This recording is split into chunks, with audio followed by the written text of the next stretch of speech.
Այսօրվա իմ խոսքի թեման սենց եմ վերնագրել երանի քեզ,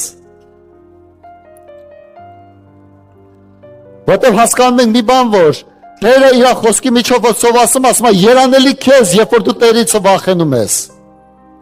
Գիտեք, դա շատ կարևոր բան է, մենք որ երբ Տիրոջից վախենում ենք, դա սարսափը չի, մենք պետք է տարբերենք սարսափն ու վախի իրանից։ Վախը նրանումն է, որ քո համար դա մի հատ թանկ բան է, որ վախենում ես կորցնես։ Իսկ սարսափը, դու սարսափի մեջ ես, որ հանգարց քեզի վատ բան չանի։ Շատերը Աստծուն սարսափի վախով են վախենում։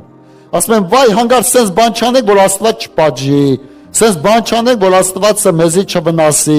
չէ, Աստված չի պատժում, Աստված չի վնասում, Աստված չի փորձում։ Այլ ինչ անում Աստված, տալիս է մեր սրտի մեջ ուրախություն ու փրկությունը։